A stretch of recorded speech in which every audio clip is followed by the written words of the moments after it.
김성환의 시사야.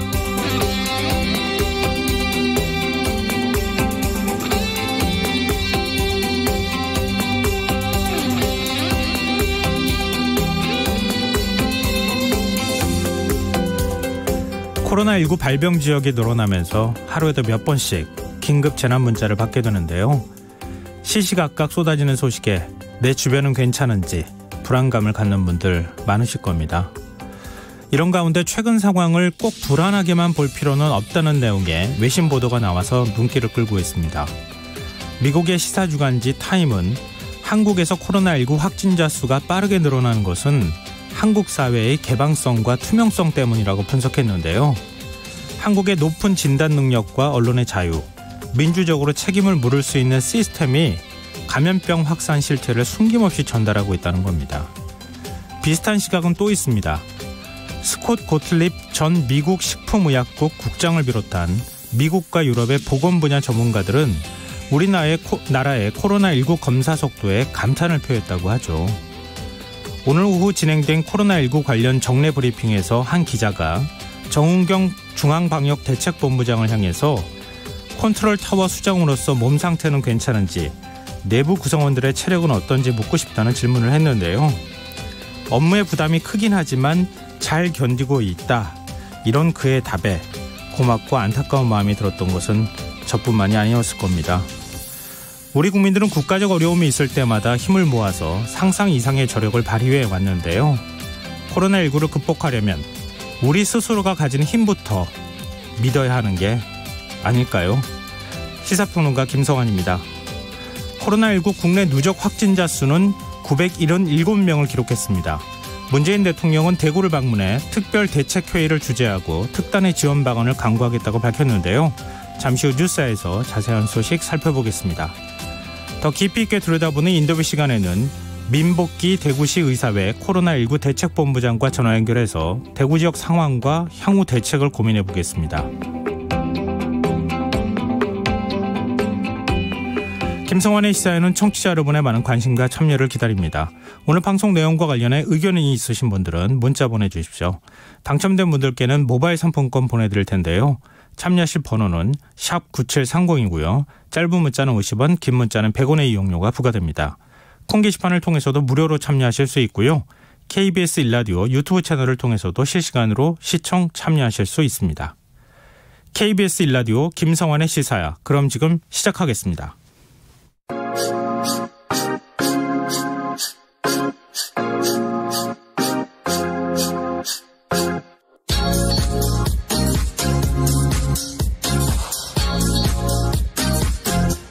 KBS 일라디오 김성환의 시사야.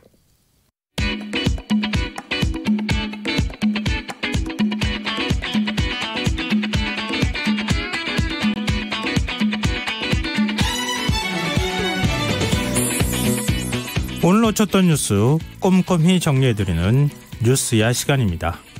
오늘은 곽재훈 프레시안 기자 나오셨습니다. 안녕하세요. 네, 안녕하세요. 먼저 코로나19 현황부터 살펴볼까요? 네, 오늘 오후 4시 기준 코로나19 감염자는 어제보다 144명이 증가한 977명이 됐습니다. 사망자도 안타깝게 3명이 늘어서 총 10명이 됐는데요. 반면 완치해서 격리해서 해제된 확진자도 22명이 됐습니다. 지금 치료를 받고 있는 환자 가운데 기계호흡치료 등 위중한 상태인 환자가 6명, 그리고 산소치료 등 중증 상태인 환자가 14명인 걸로 지금 전해졌습니다. 이 위중한 환자 2명, 중증 환자 가운데 10명은 청도 대남병원 환자들이고요. 지금 국내 코로나19 확진자 가운데 이 신천지 대구교회 관련 확진자가 오늘 오전 기준으로만 501명, 그러니까 전체가 977명 기준으로 봐도 이게 절반을 훨씬 넘는 겁니다. 그리고 청도 대남병원 관련 확진자는 113명이었습니다. 또 국내 확진자, 국방부에서 발표한 이 군대 내 확진자는 오늘 오후 5시 기준 18명, 오후에 5명이 늘어났는데요. 군별로 보면 육군 13명, 해군 및 해병대 2명, 공군 3명이었습니다. 국내 확진자도 지금 늘어나고 있는 상황이라서 좀 걱정되네요. 아무래도 네. 병사들이 접촉도가 굉장히 높을 수밖에 없지 않겠습니까? 예, 그렇습니다. 신천지 대구교회와 경북 청도 대남병원 이 외에 또 부산의 온천교회에서도 신도들이 집단으로 확진 판정을 받고 있는데 이 외에도 소규모 집단 감염 사례가 지금 늘어나고 있는 상황이라서 좀 걱정이에요. 네, 방금 말씀하신 그 부산 동래구 소재 온천교회는 지금 부산 지역 확진자가 38명인데 이 가운데 22명이 이 교회 관련자로 확인이 됐습니다. 이 온천교회는 총 신도수가 한 1,300명 정도 되는 걸로 지역 언론에 따르면 알려져 있고요. 이 교회 수련회에서 감염이 이뤄진 걸로 추정하고 보건당국이 역학조사를 벌이고 있습니다. 여기는 그 신천지와 관련성은 아직 확인은 안 된 거죠. 아닌 걸로 아직까지 확인이 안 된 걸로 알고 있습니다. 그리고 지금 그 종교시설 외에 이제 그 의료시설에서도 좀 이런 비슷한 사례들이 있는데요. 오늘 서울시와 은평구에 따르면 은평 성모병원에서 남편을 간호했던 57세 여성이 어제 확진 판정을 받으면서 이 은평 성모병원 확진자가 총 5명이 됐습니다. 앞서 이 병원 이송요원으로 일하던 이 35세 남성 그리고 입원 환자 가족, 간병인 등이 잇따라 확진 판정을 받았는데요. 그래서 지금 이 은평 성모병원에서는 입원 환자 직원 그리고 1월 말부터 이 병원을 방문했던 그 환자들 그 방문자들을 대상으로 이 코로나19 검사를 진행 중입니다. 네. 또 경북 칠곡군 소재 중증 장애인 시설에서는 69명 입소자 중에 22명이 확진 판정을 받았고 또 예천에 있는 중증 장애인 시설 극락마을이라는 시설에서는 종사자인 간호사가 확진 판정을 받아서 지금 추가 확진자 발생이 생길 것으로 보고 이 그 검사를 진행 중이라고 질병관리본부가 밝혔습니다. 대남병원에서 사망자가 꽤 많이 나오지 않았습니까? 전체 네. 사망자의 과반 이상이 대남병원에서 지금 나온 상황이고 원래 그렇죠. 그 병원에서 굉장히 오랫동안 기저질환을 갖고 있기도 하고 또 일종의 이제 정신질환을 갖고 있는 분들이 꽤 많이 있어서 지금 이렇게 코로나 바이러스에 취약한 거 아니냐 이런 얘기도 나오고 있는데 지금 미랄 사랑의 집이나 극락마을 같은 경우에도 좀 비슷하다고도 볼 수 있잖아요.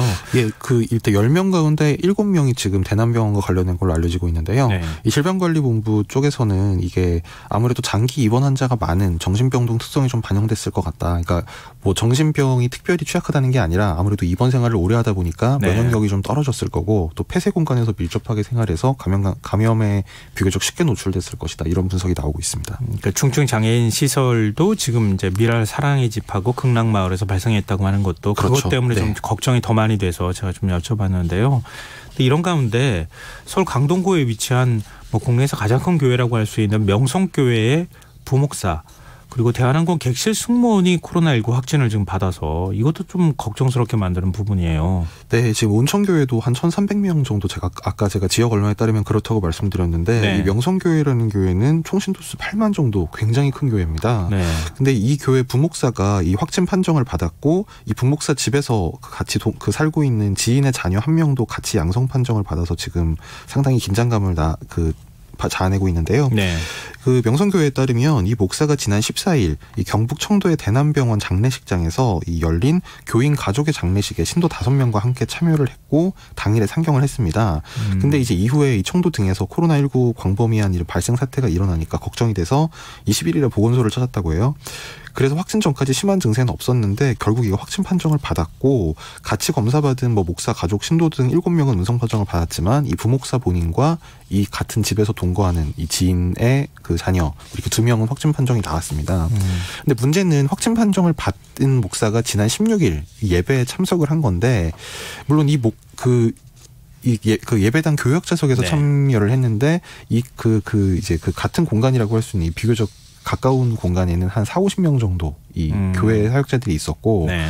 이 예배 전체에는 약 2,000명이 참석했던 걸로 지금 파악이 되고 있어서 이 추가로 코로나 확진자가 나올 가능성이 상당히 높은 상태입니다. 좀 걱정이네요. 신천지 대구교회 같은 경우에 물론 이제 예배 보는 형태는 다를 수 있겠지만 네. 집단적인 접촉이 있고 난 다음에 확진자가 급속히 늘어나는 이런 현상이 발생하지 않았습니까? 명성교회 같은 경우에도 지금 2,000명이 참석하는 예배 물론 이제 가까이에 있는 그 사역자들은 조금 네네. 인원수가 좀 제한이 돼 있기는 하지만 그렇다 하더라도 그 사역자들을 통해 가지고 또 접촉했던 사람이 있을 수 있기 때문에 좀 우려가 그렇죠. 되고 있는 일단 상황이에요. 명성교회 측에서는 네. 일단 시설을 폐쇄하고 그 오는 주말 그러니까 3월 1일 주일 예배 등을 열지 않기로 했고요. 또 자체 태스크포스를 꾸려서 이 확진자 2명 접촉 동선 등을 확인하고 전체 교역자 80명에 대해서 코로나 검사를 받도록 하는 등 뭐 이런 조치를 지금 취하고는 있습니다. 그리고 이 대한항공 승무원 네. 건도 지금 좀 관심의 대상이 되고 있는데요.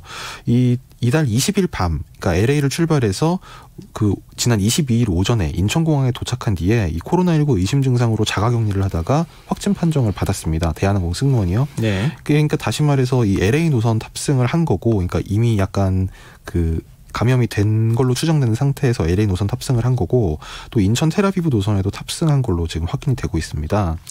그래서 일단 대한항공 측에서는 같은 항공편에 탑승한 승무원들에게 이 14일간 자가격리하도록 조치를 한 상황이고, 네. 또 인천공항에 있는 승무원 브리핑실도 폐쇄하기로 했고, 그래서 이 운영이 재개될 때까지는 인천공항 제2여객터미널에서 탑승 준비를 하고 비행 전 브리핑은 기내에서 실시하도록 하는 등 이제 이런 조치를 취하고 있습니다. 근데 지금 이스라엘 성지순례를 다녀왔던 그 신도들 같은 경우에도 네. 지금 감염 사례가 나타나고 있지 않습니까? 네. 그것하고 관련성은 있나요, 혹시? 일단 그 부분에 대해서는요. 일단 안 그래도 그런 의심이 좀 나왔습니다. 그러니까 앞서서 이 무더기 확진 판정을 받은 분들 중에 이제 천주교 안동교구 신자 등이 이제 그 이스라엘 성지순례에 참여했다가 국내로 네. 돌아와서 확진을 받은 경우가 있었거든요. 근데 대한항공 관계자 말에 따르면 이 확진자가 나온 성지순례단이 탔던 항공편과는 다른 항공편에 탑승했던 것으로 안다. 네. 뭐 아직까지는 비공식적으로 좀 이런 입장 그 말이 나오긴 했는데요. 뭐 아직 공식 발표는 이 대한항공 측에서 하지 않고 있어서 좀 기다려봐야 될 것 같습니다. 네. 그리고 코로나19와 관련해서 사망자가 지금 3명 발생했다고 하는 안타까운 소식도 전해졌어요. 네, 오늘 3명의 사망자가 안타깝게 추가로 발생했는데요. 10번째 사망자는 1962년생 한국인 남성으로 지금 질병관리본부에서 대남병원과의 그 관련성을 조사 중이라고 합니다. 9번째 사망자는 69세 여성으로 이 신천지 대구교회 관련 확진자의 접촉자입니다. 8번째 사망자는 이 코로나19 관련 폐렴 악화로 사망한 걸로 지금 방역당국에서 사인 발표가 있었는데요. 네. 이 사망자는 대남병원 관련 사망자로는 6번째가 됩니다. 이 사망자는 67세 남성으로 이 대구 경북대병원에서 입원 치료를 받았지만 결국 사망을 했는데, 이 질병관리본부장 이 정은경 본부장은 병원에 오랜 기간 입원해 있었으며 폐렴이 악화해 사망한 것으로 확인했고 코로나19 연관성이 있는 것으로 판단하고 있다, 이렇게 밝혔습니다. 네, 사망자 가운데 지금 청도 대남병원과 관련된 것으로 알려진 사람이 7명이나 지금 되는 네. 상황 아니겠습니까? 네네. 병원 측이 어젯밤 자체 조사 결과를 발표를 했다고요? 이제 그 내용을 반영해서 오전에 정은경 본부장이 브리핑을 했는데요. 네. 그 아마 오랜 기간 투병 생활을 했고 급성기 치료 같은 부분이 부족해서 중증과 사망 환자가 많이 발생한 것으로 안다면서 좀 더 적극적인 치료가 진행될 수 있게끔 의료 자원을 투입 중이다, 이렇게 그 방역대책본부가 밝혔습니다. 이 지금까지 파악한 이 결과, 이 방역대책본부가 이제 파악한 결과로는 대부분 이제 최소 2년 이상 해당 병원에 입원해 있던 사람들인데요. 2017년에 입원한 환자가 2명, 그리고 14년 입원 환자가 2명, 또 13년 입원 환자가 1명입니다. 그리고 10년 이상 입원 환자 중에 사망자도 1분이 있습니다.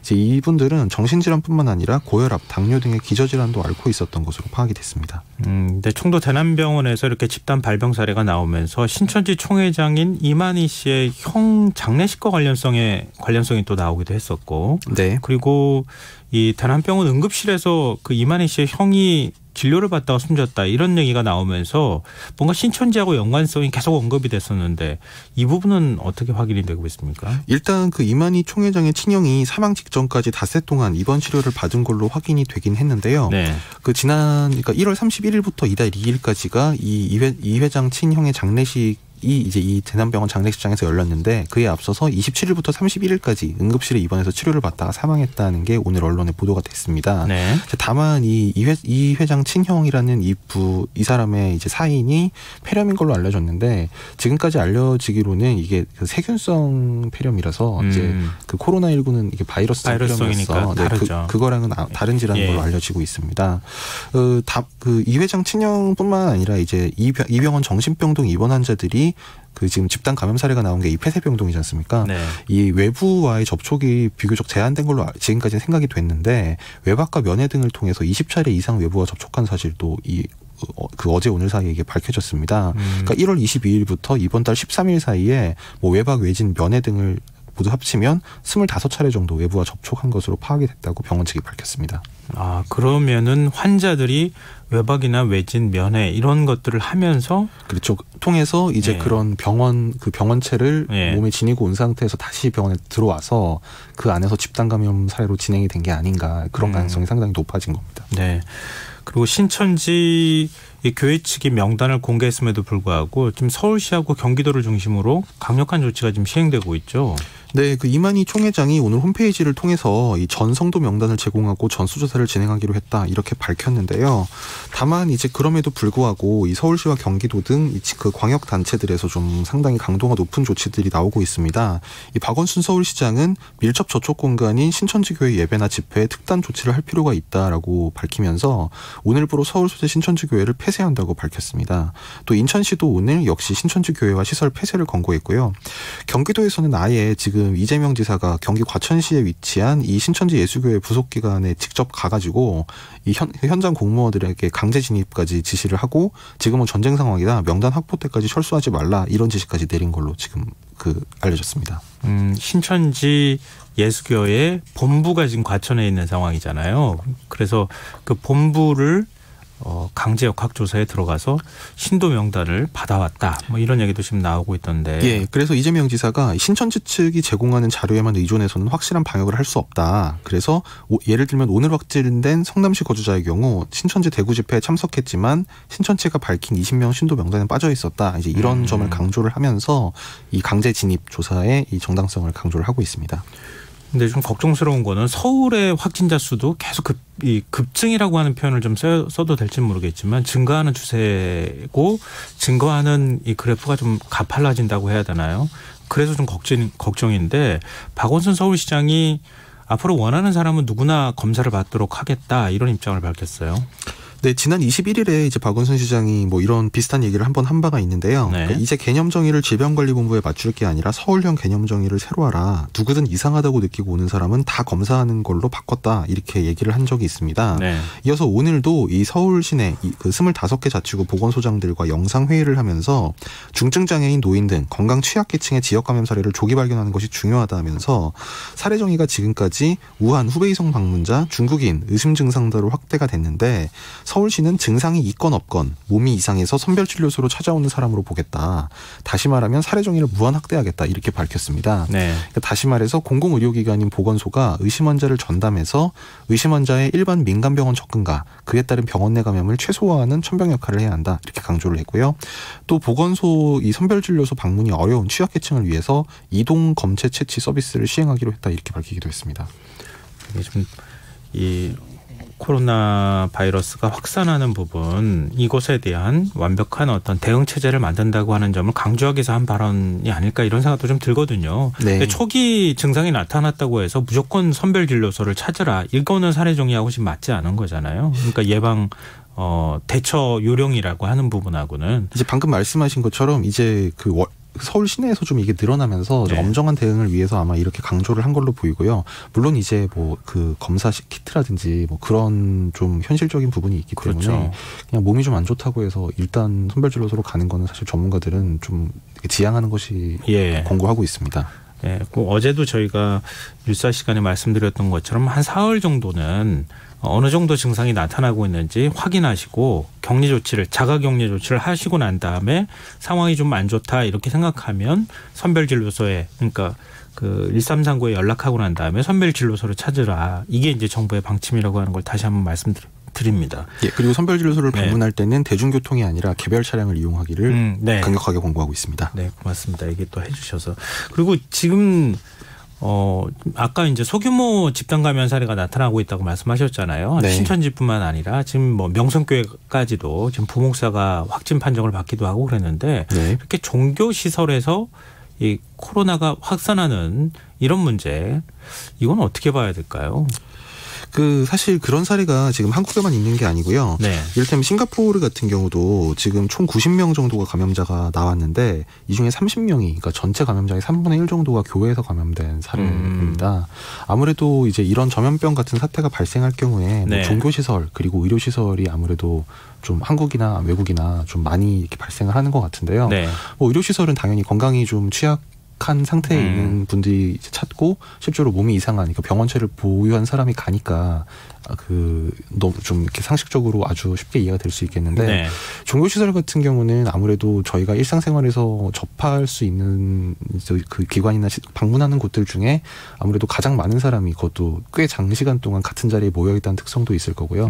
그리고 아무래도 이런 사태가 발생하면 좀 심리적으로 좀 의존하기 위해서 평소에 안 가던 교회라도 좀 많이 가게 되는 뭐 그런 부분도 있지 않을까라는 생각이 듭니다. 그러니까 우리가 과거에 뭐 이렇게 전염병, 감염증이 이렇게 확산하는 사태가 있었을 때 여러 가지 이제 대책들을 매뉴얼로 쌓았고 경험도 누적해서 쌓아왔던 거 아니겠습니까? 그런데 이번처럼 이렇게 종교시설을 통해서 확산하는 경우가 없었기 때문에 아마 초기 대응을 할 때 종교시설에 대한 확산 가능성에 대해서 조금 더 면밀하게 우리가 대책을 만들거나 또 살펴보지 못한 측면이 있지 않을까.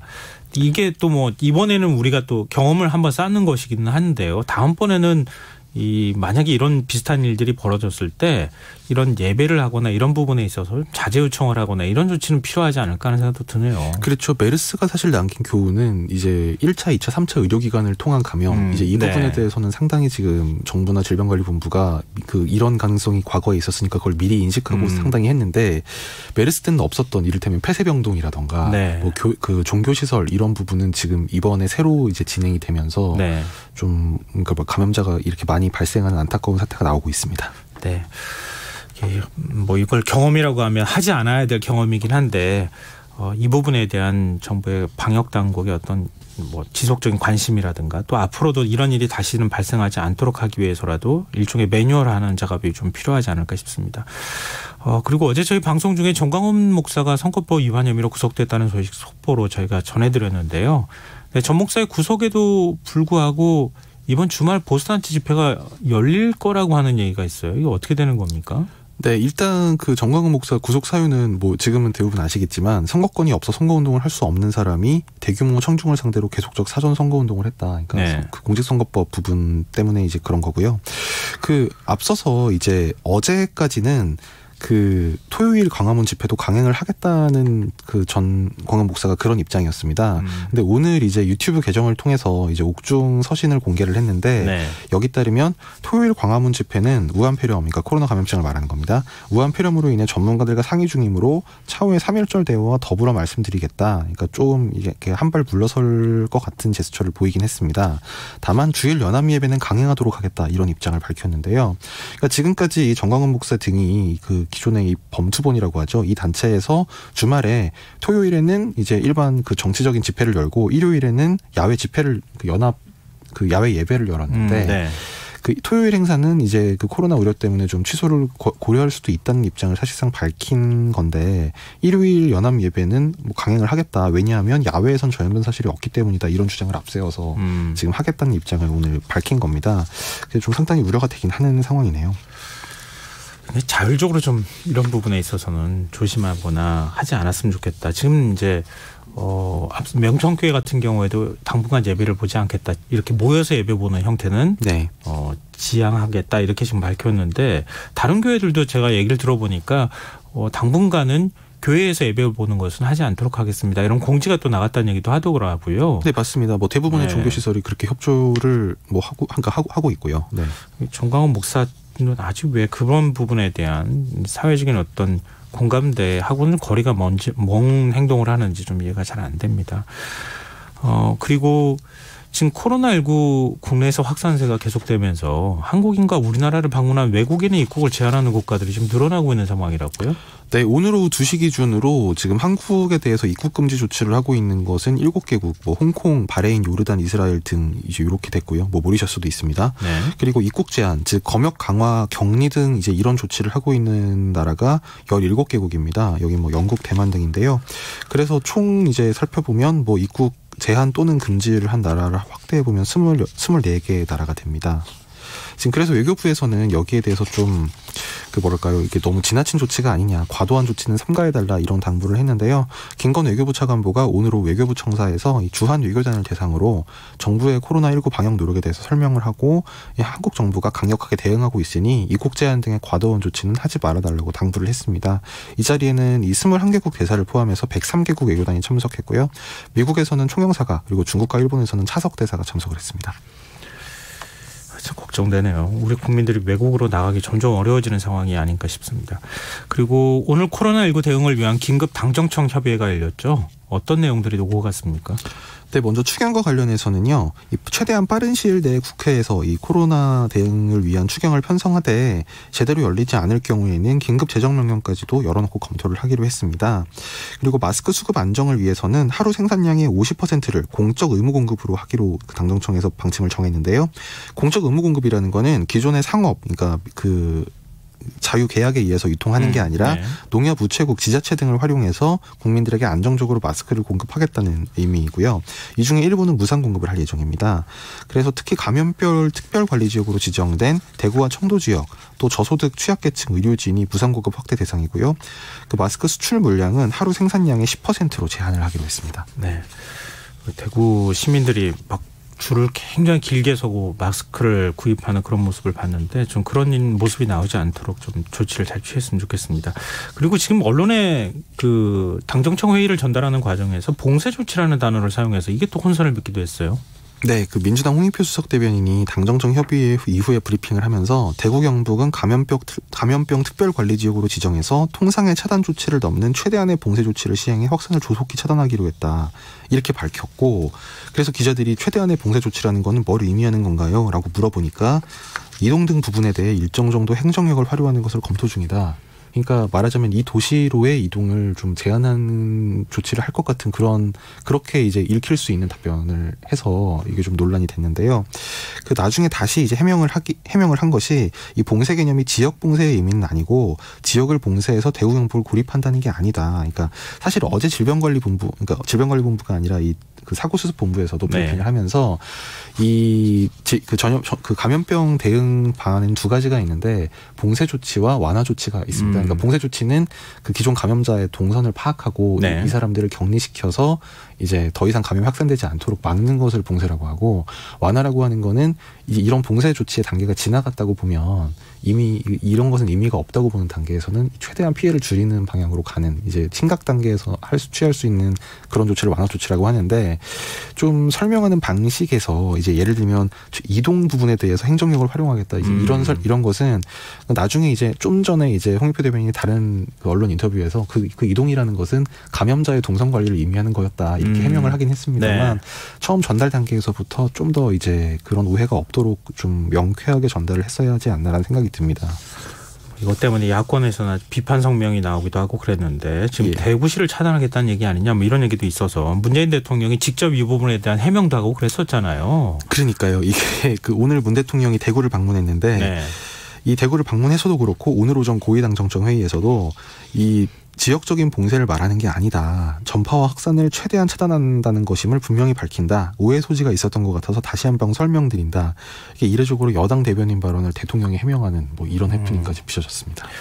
발언 하나하나에도 지금 굉장히 예민한 시기니까 좀 조심해야 되지 않을까 싶네요. 그리고 문 대통령이 대구 방문했을 때 지금 대구 지역 상인들을 또 위로하는 그런 모습도 있었죠. 그리고 추경 편성과 관련된 언급도 했었고요. 예, 문 대통령은 이 자리에서 오늘 대구를 방문한 자리에서 지역 내 확산과 지역의 확산을 반드시 막아야 한다면서 이번 주 안으로 확진자 증가세에 뚜렷한 변곡점을 만들어내야 할 것이라고 강조했습니다. 문 대통령의 오늘 대구 방문은 이 최전선에서 방역 그 의료 인력들이 노고를 지금 하고 있는 데 대한 격려, 그리고 대구 경북 주민들의 목소리를 듣고 불안감을 달래주기 위한 행보로 해석이 됐습니다. 정세균 국무총리도 당분간 대구에 머물면서 코로나 대응을 지휘하겠다 이렇게 얘기하고 실제로 지금 대구에 내려가 있는 상황인데 좀 불필요한 잡음이 나오지 않도록 총력 대응할 수 있는 분위기가 좀 만들어졌으면 좋겠습니다. 지금 여러분께서는 KBS 라디오 김성환의 시사회와 함께하고 계십니다. 계속해서 뉴스에 이어가겠습니다. 지금 어제 국회가 사실상 어제부터 시작해서 오늘까지 뭐라고 해야 되나 입법 마비 사태가 왔다고 해야 될 정도로 국회가 폐쇄되는 일이 있었는데 그게 이제 토론회 미래통합당이 주최한 토론회에 참석했던 한 인사가 확진 판정을 받으면서 정치인 접촉자들이 줄줄이 이제 검사를 받고 그랬었잖아요. 예, 그렇습니다. 이게 지난 19일 국회의원회 간 대회의실에서 이제 그 사학 혁신 방안 무엇이 문제인가 이런 토론회가 있었는데 여기에 이제 참석한 하윤수 이 한국교원단체 총연합회 회장이 지난 22일에 확진 판정을 받으면서 이 토론회에 참석을 했었던 이 미래통합당 그 심재철 원내대표와 곽상도 전희경 의원이 이 감염 검진을 받았고 또 이제 그 황교안 대표 같은 경우에는 이 심재철 원내대표와 이제 당 투톱이라서 최고위원회라든지 여러 가지 일정을 같이 소화를 하기 때문에 황교안 대표까지도 검사를 받았는데 뭐 다행히 이 황 대표와 심 원내대표, 곽상도 전희경 의원 모두 음성으로 오늘 판정이 났습니다. 네, 그러면 이제 국회가 내일부터는 정상화되는 겁니까? 네, 내일 당장 이제 본회의가 열리는데요. 그 내일 본회의에서는 이제 국회 코로나19 대책특별위원회 구성의 건을 의결을 하고 그리고 대법관 임명동의안을 처리하고 그리고 코로나 3법 이 법을 처리하기로 했다. 이게 제일 중요한 내용입니다. 신종 코로나 바이러스 감염증 사태에 대응하기 위해서 감염병 예방 및 관리법 그리고 검역법, 의료법 등 이 3개 법안에 대한 일부 개정안을 처리할 예정입니다. 화제를 좀 바꿔보겠습니다. 다수 비자금 횡령 혐의 등으로 항소심에서 징역 17년을 선고받고 법정 구속됐던 이명박 전 대통령. 오늘 새벽 석방이 됐어요. 네, 서울고등법원 형사 1부는 이명박 전 대통령 측이 보석 취소 결정에 대해서 재항고를 함에 따라서 구속 집행을 정지했다. 그러니까 한마디로 말하면 그 보석 취소 결정을 이제 당분간 중지하기로 했다. 이제 이렇게 결정을 했습니다. 네. 재판부는 25일부터 보석 취소 결정에 대한 재항고 사건에 대법원 결정이 있을 때까지 구속 집행을 정지한다. 이렇게 밝혔는데요. 다만 이 작년과 마찬가지로 석방이 되더라도 논현동 자택에만 머물도록 주거지를 제한하는 조건을 달았습니다. 근데 지금 이렇게 법정에서 다시 보석으로 풀려나지 않았어요. 근데 네. 법정에서 재구속됐다가 네. 다시 또 풀려나는 이런 일은 굉장히 이례적인 거 아닙니까? 예, 굉장히 이례적입니다. 네. 사실 이게 좀 드문 경우긴 한데요. 이게 이명박 전 대통령 측 변호인단이 이제 보석 취소 결정에 대해서 재항고를 한다. 이게 좀 어려울 수 있는데 네. 항소나 상고라는 건 재판의 본건의 내용에 대해서 하는 거고요. 네. 항고나 재항고는 그 재판의 본건과 관련된 그 법원에서 내리는 행정 조치들에 대해서 하는 겁니다. 그러니까 보석이나 뭐 집행유예 같은 것이 이제 거기에 해당이 되는데 네. 거기에 대해서 재항고를 하면서 관련 법령에 따라서 집행정지가 이뤄져야 된다 이렇게 주장을 하니까 사실 이게 법조계에서 지금까지 이런 주장을 하는 경우 자체가 많지 않았던 사례라고 해요. 그래서 재판부에서도 이런 주장을 뭐 완전히 이제 동의하거나 받아들인 건 당연히 아닌데 뭐 그런 주장은 한번 다퉈볼 만한 건 같다 이렇게 생각해서 일단 집행을 정지한 걸로 알려지고 있습니다. 재항고를 할 경우에는 집행이 정지된다 이렇게 돼 있는데 예. 그럼 이명박 전 대통령의 경우에는 지금 보석 여부에 대한 재항고에 들어가니까 집행이 정지된다고 하는 그 같이 따라붙는 조문이 거기 안에 들어가 있다는 거 아니에요? 그렇죠. 그러다 보니까 자연스럽게 형이 집행 정지되는 효과가 나타났다 이런 얘기인가요? 예, 맞습니다. 참 법을 잘 모르기 때문에 우리가 이런 사실이 있다는 것도 이번에 처음 한 거 아닌가 싶어요. 근데 어찌됐든 대법원에서 이 문제를 다투고 이 전 대통령이 다시 구속이 될지 여부가 결정 날 수밖에 없는 상황이라는 거죠. 그렇습니다. 네, 알겠습니다. 오늘 뉴스야 여기까지 하겠습니다. 지금까지 곽재원 프레시안 기자였습니다. 고맙습니다. 네, 감사합니다.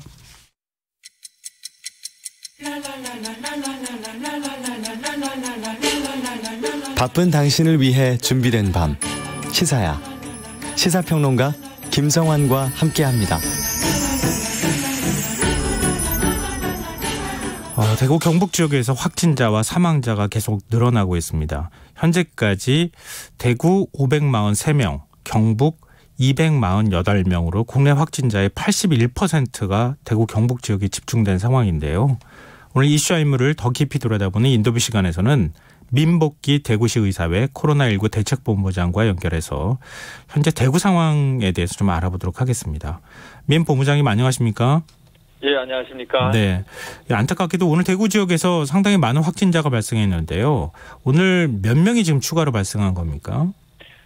아마 추가 인원이 저희들 아까 확인했을 때 총 어제부터 오늘까지 한 116명인가? 네. 전체적으로 계속 증가가 되고 있고요. 네. 지금 실시간으로도 사실 계속 증가가 되고 있는 상황입니다. 현재 상황도. 계속. 네. 그래서 아마 내일 아침 발표 때 또 많이 증가가 될 것 같습니다. 지금 한 200명 주말 사이에는 한 200명 넘게 그 확진자가 늘어났는데 조금 예. 줄어든 것 같기는 하지만 이걸 줄었다고 표현할 수는 없는 거죠.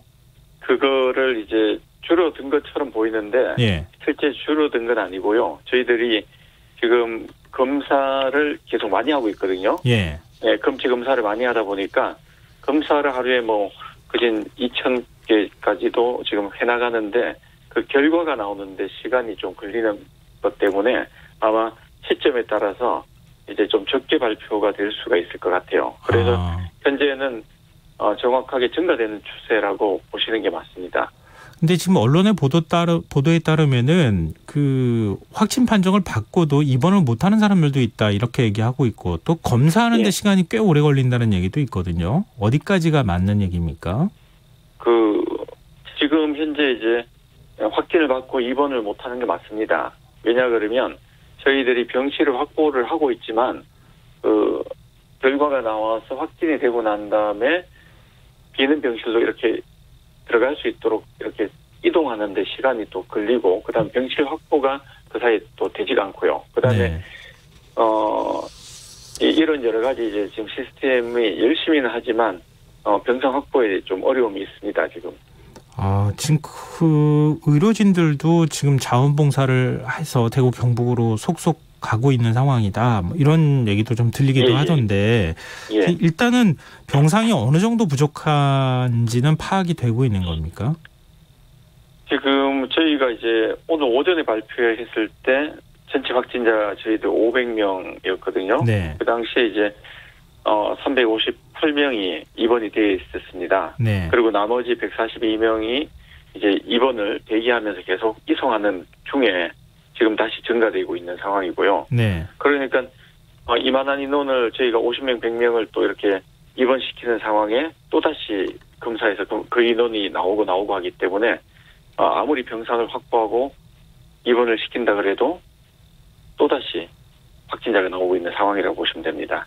근데 지금 자가격리에 들어간다고는 하고 또 자가격리에 예. 들어가시는 분들이 가족들하고 접촉이나 이런 것들 안 하기 위해서 노력하고는 계시겠지만 자가격리하는 과정에서 또 2차 감염이 일어날 가능성도 배제하기 어렵잖아요. 지금 제일 중요한 거는 저희가 이제 치료의 단계를 이렇게 나눴습니다. 그러니까 전파와 확산을 막기 위해서 자가격리를 하는 건 굉장히 중요하고 시민들 모두가 외출을 저희들이 굉장히 자제하고 이렇게 하고 있고 공공시설 잠정 폐쇄나 뭐 여러 가지 개학 연기나 이런 것들을 해서 최대한 모이지 않도록 하는 거를 하고 있습니다. 이게 확산을 이제 방지하기 위한 거고요. 그 다음에 환자들을 체크해 보니까 경증 환자가 많거든요. 네. 대부분 경증 환자라서 우리가 독감 감기 그러니까 감기 정도의 증세가 있는 분들이 많고 그 중에서 좀 심한 중증 환자가 있고 그 중증 환자들 중에서 이제 치명률이 높게 이제 사망을 하는 경우가 나올 수가 있거든요. 네. 그래서 지금 현재는 이제 투트랙으로 저희들이 치료가 들어가는데 첫 번째는 이제 중증 환자를 빨리 선별하고 네.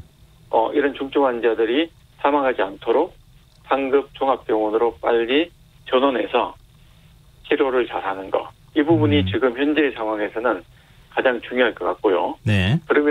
그러면서도 오늘 봉쇄라는 말이 나와서 뭐 하루 종일 막 전부 다들 막 혼란이 왔는데 네. 이게 지역을 봉쇄한다는 그런 의미가 아니고 사실 이 전염과 이런 전파를 막기 위해서는 서로 만나지 않고 이렇게 전부 다 어떻게 보면 각자가 격리하면서 있는 것을 굉장히 중요시하고요. 이러한 기간이 특히 저희가 봤을 때 이번 주까지가 매우 중요할 것 같습니다. 지금 이제 중증 환자를 선별해서 사망에 이르지 않도록 상급 종합병원에 빨리 보내는 게 굉장히 중요하다 이렇게 아주 말씀하셨잖아요. 예. 근데 중증 환자는 지금 어느 정도 되는지 혹시 파악이 됐습니까? 지금 중증 환자의 상태도 뭐 이렇게 시간별로 계속 차이가 나는데 대략 저희들이 보면 평균 한 5명 정도가 호흡곤란 증세가 조금 심하게 있거나 그런 경우가 있는 것 같습니다.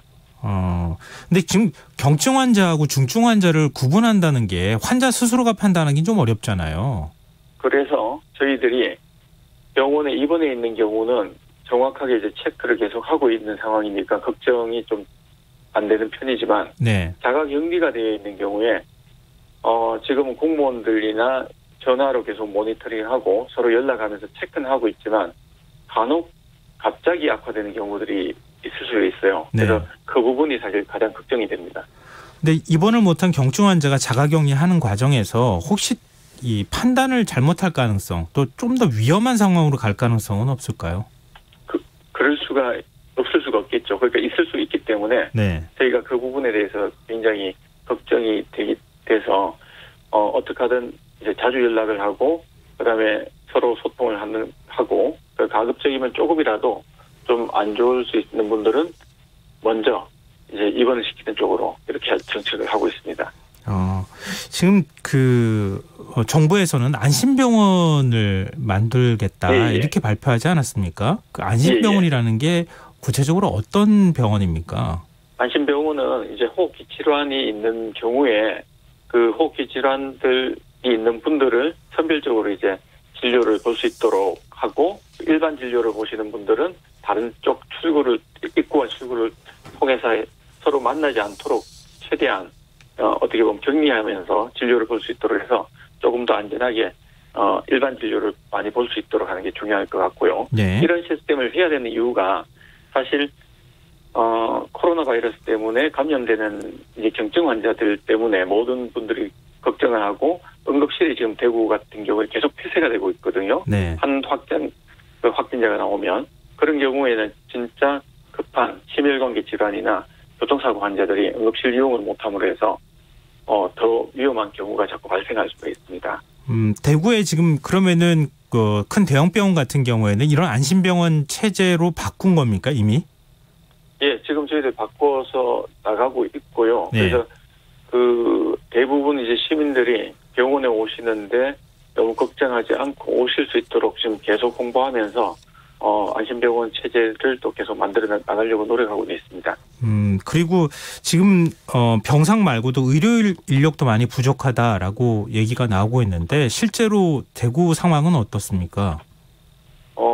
그 의료 인력 자체는 저희가 대부분 이러한 지금 확진자들을 입원시켜 놓고 진료를 들어갈 경우에는 방호복이라는 걸 입고 들어가야 되거든요. 네. 그러면 한번 들어가서 이제 장시간을 근무하기가 좀 어렵습니다.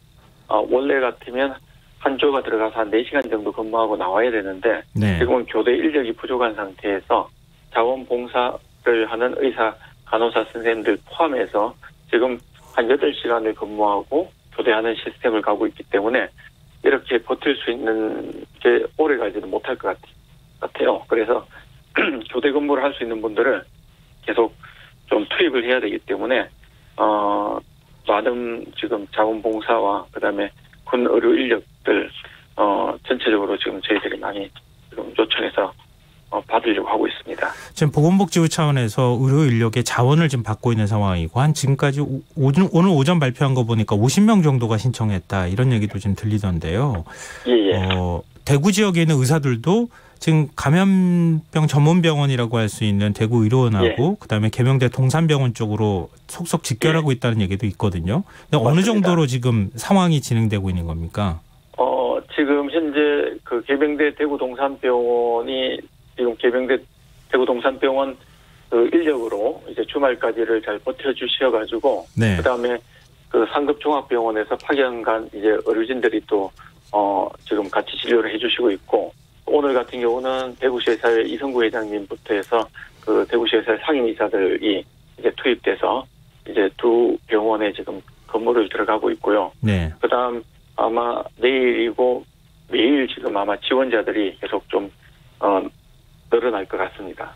그러면은 아직 뭐 지금 어느 정도 의료 인력이 자원을 받고 또 모이는지 이거는 확인할 수는 없겠지만 말씀하십시오. 저희가 지금 우선은 그 감염병 전문의 포함해서 간호사 등 한 300명 정도를 지금 정부에 추가 인력을 또 지원 요청을 했습니다. 네. 그럼 아직까지는 좀 그러면 300명 정도가 다 채워지려면 좀 부족한 상황일 수 있겠군요. 300명이 이제 채워지는데 처음 제가 말씀드렸다시피 확진 받는 속도가 너무 빨라지면 네. 이 의료진이 계속 더 부족할 가능성이 계속 있습니다.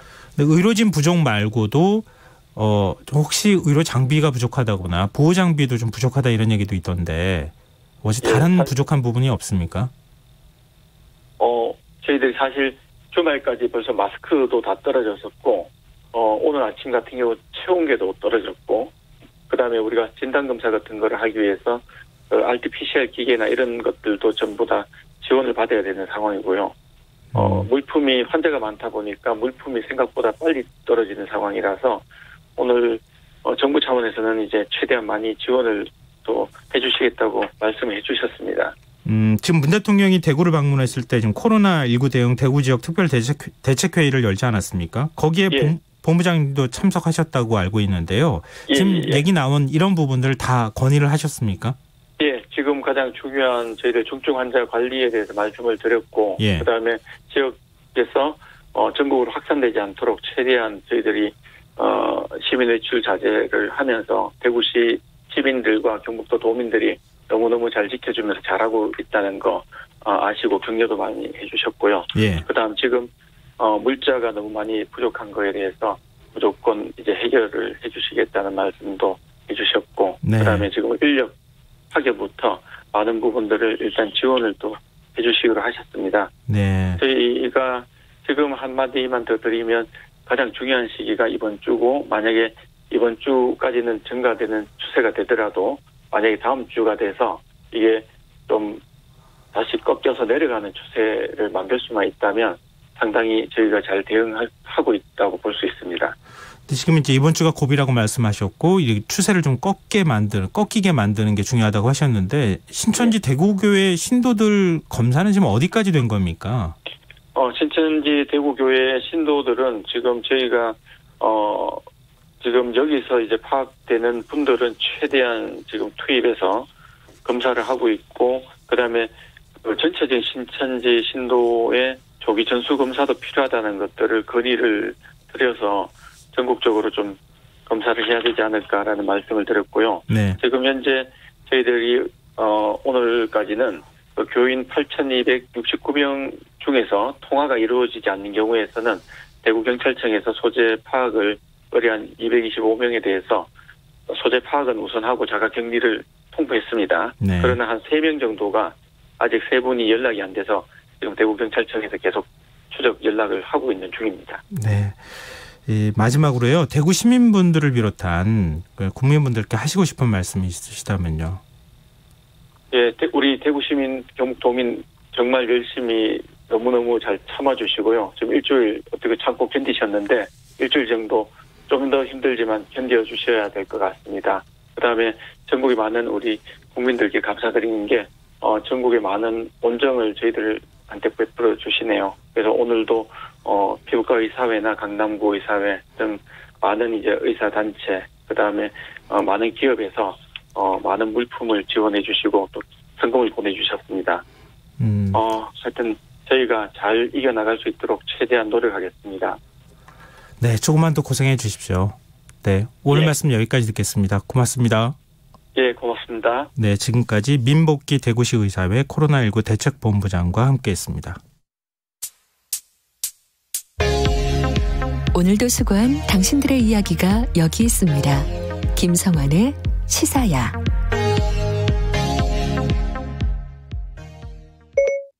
시사야, 네, 저 여기 있어요.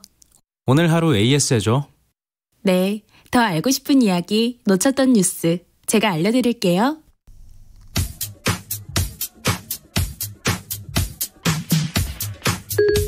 시사야 애프터 서비스를 시작합니다. 현재까지 확인된 코로나19 확진자들 중 대구 신천지교회와 관련된 사람들이 큰 비중을 차지하고 있습니다. 이로 인해 신천지에 대한 관심이 집중되고 있는데요. 오늘 김경래의 최강시사에서 오랫동안 신천지를 취재해온 YTN 변상욱 앵커를 초대해 신천지에 대해 알아봤습니다. 해당 내용입니다. 그 31번 확진자가 신천지 교인이다라는 게 드러났을 때 그렇습니다. 병기자께서 이거 큰일 났다. 예. 라는 글을 SNS에 올리셨어요. 맨 처음에 예. 일단 그 시스템과 메커니즘을 이해하니까 예.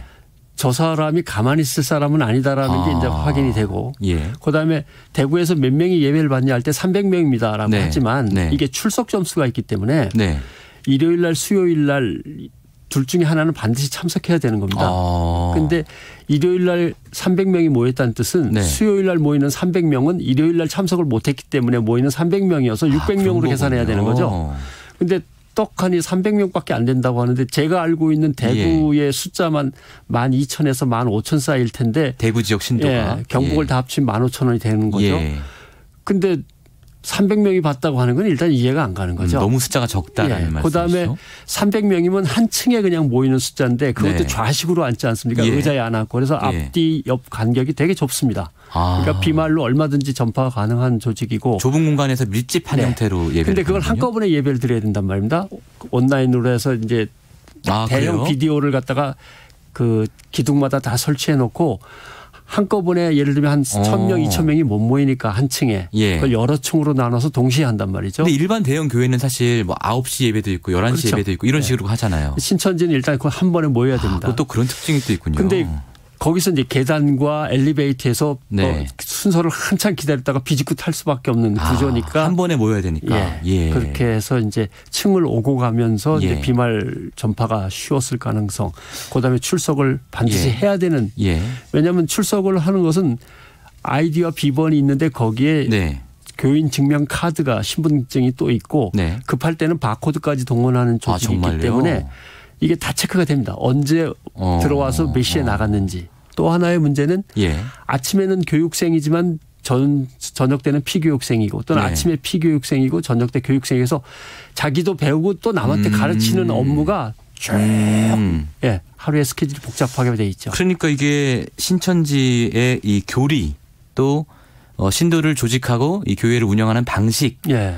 예배를 보는 방식 다 이 모든 게 어떻게 보면 잘못은 아니지만 감염병에 좀 취약한 형태군요. 가장 취약하고 정말 이제 위험한 노출이 가능하게 되는 거죠. 이상하죠. 신천지 예수교회 측은 방역당국과 긴밀히 협조하고 있다고 주장하고 있는데 이 발표를 믿지 못하겠다고 하는 반론이 끊임없이 나오고 있습니다. 종교 전문가들은 그 이유를 위장포교 때문이라고 설명하고 있는데요. 신분을 숨기고 포교활동을 하는 독특한 선교 방법. 또 이 때문에 문화체험이나 성경 공부를 명목으로 교회 밖에 크고 작은 모임 장소를 두고 있는 이런 현실. 이런 것들이 맞물려서 발생한 일이라고 합니다.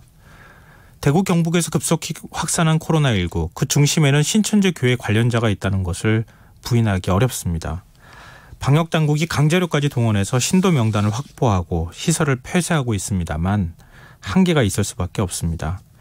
신천지 교회 측은 교인과 국민의 안전을 위해서라도 더 적극적으로 방역당국에 협조를 해 주시길 국민의 한 사람으로서 진심으로 바랍니다.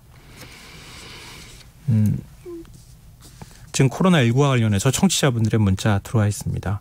휴대전화 뒷자리 0653 쓰시는 청취자분께서 택시기사입니다. 코로나19 사태로 인해서 승객이 60% 이상 감소했지만 희망을 가지고 운행합니다. 라는 의견 주셨습니다. 참 코로나19도 빨리 잡아야 되고 경제적으로 어려움을 겪으시는 분들도 도와드려야 하고 할 일이 굉장히 많습니다. 오늘 문 대통령이 특단의 대책을 만들겠다고 이렇게 발표를 했는데요. 그 부분에 대해서 어떤 대책을 만드는지 한번 좀 지켜봤으면 좋겠습니다. 또 적극적으로 정치인들도 협조를 해줬으면 좋겠습니다. 문자 보내주셔서 정말 고맙습니다. 계속해서 문자 참여해 주실 번호는 샵9730이고요. 짧은 문자는 50원, 긴 문자는 100원의 정보 이용료가 부과됩니다. 콩 게시판 유튜브는 무료로 이용하실 수 있습니다. KBS 라디오 김성환의 시사야 1부 순서는 여기서 마무리하겠습니다. 전 11시 정각 2부에 다시 찾아오겠습니다.